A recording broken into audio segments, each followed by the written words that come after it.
أن يكون معنا اليوم سعادة خيرار ستيغز سفير مملكة هولندا لدى دولة الإمارات. Good morning, Your Excellency. Great to have you here.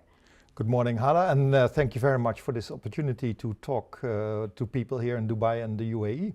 Our pleasure, Your Excellency. Your Excellency, there's a saying which says, the history shapes the future.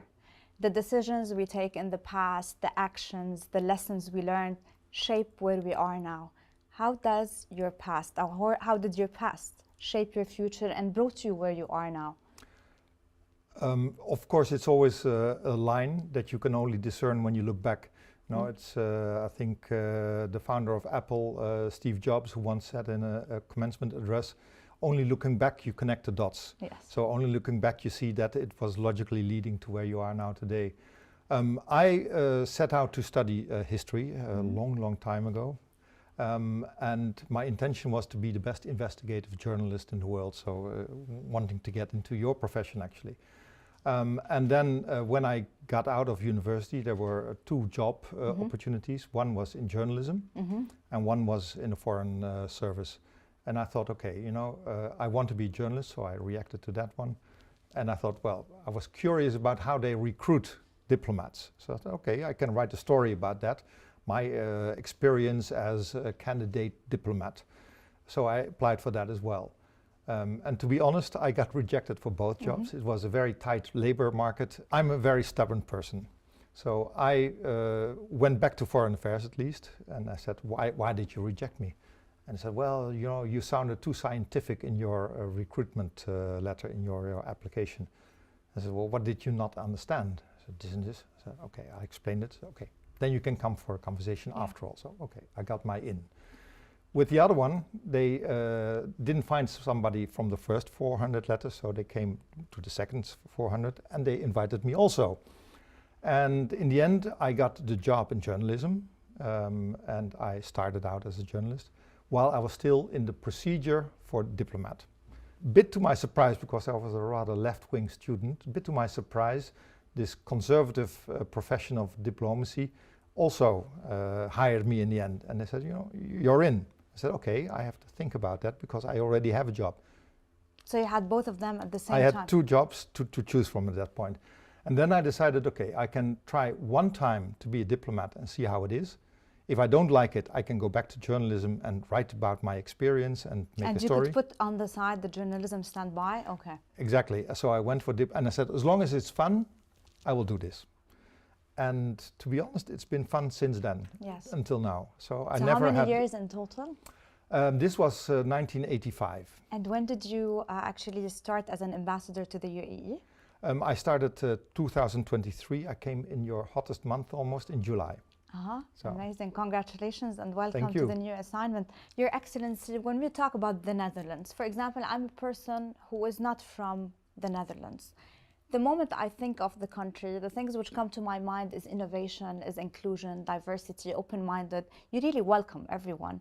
And also you have this innovative solution specifically when it comes to water management, given the status of the country, some of it below the water level, or energy, etc., etc. But how can we describe the Netherlands from a Dutch person, specifically who is representing this country around the world? Yeah, I think you already do a very good job, Hala, in the way you describe the Netherlands. I recognize a lot of what I myself feel. I think also, indeed, in that same frame, we're a country of problem solvers. Yes. Back in the 16th century, the problem was how can we survive in a wide environment of big powers with a different religion than the countries around us? How are we going to make ourselves continue the lifestyle that we want? So there was this conflict, there was this attempt to create a republic back then. We were not yet a kingdom. Yes. And the problem in the end was solved, and it worked very well. Water, indeed, was a challenge. A lot of smart minds tried to solve it, and we came up with a problem solving means of dikes, of waterways, canals, dug to manage the water. Now also we have other challenges, very dense population, energy policies. Absolutely. Your Excellency, when we come to the UAE, given now that you're representing the Netherlands in the UAE, When we talk about history of the relationships between between both countries, we see that you have so many common grounds, specifically when it comes to the success, the happiness, the well-being of both people, and mutually.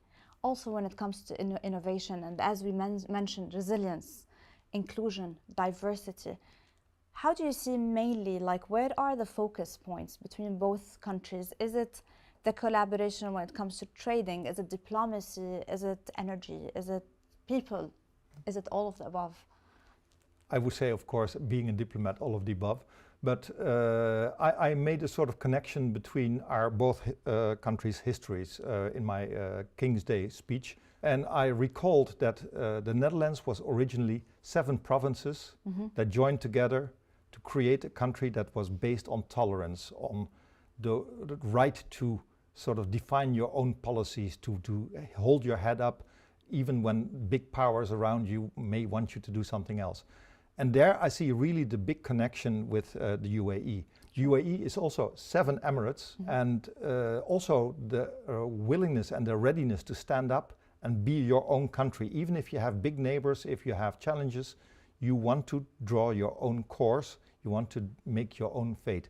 I think there we find each other, and to do that, we use our brains. We know that we have to be smarter than the rest.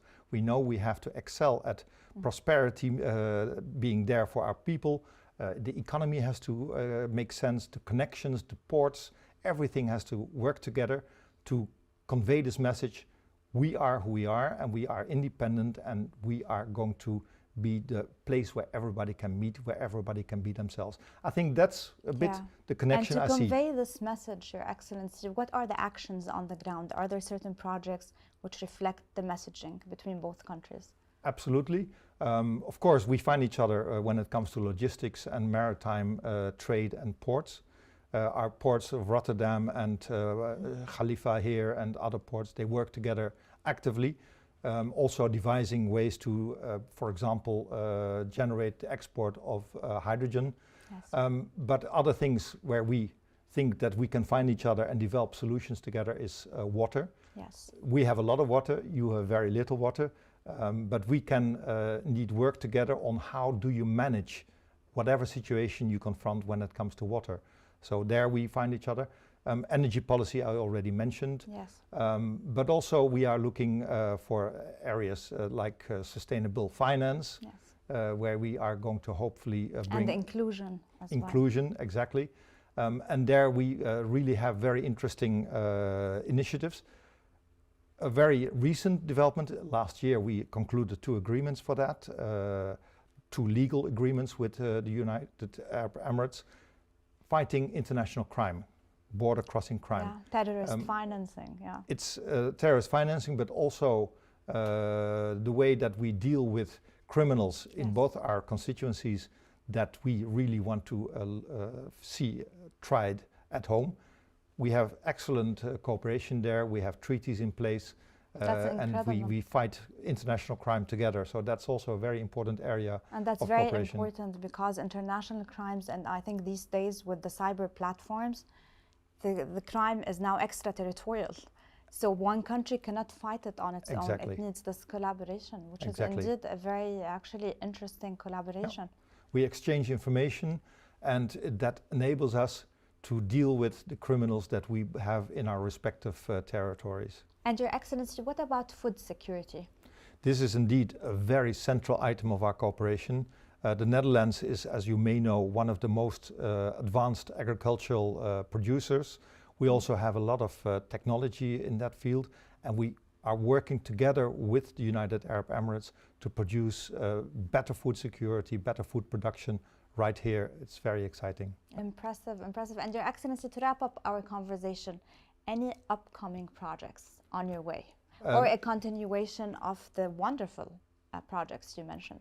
One thing that is very dear to my heart is the beginnings of our cooperation when it comes to humanitarian assistance.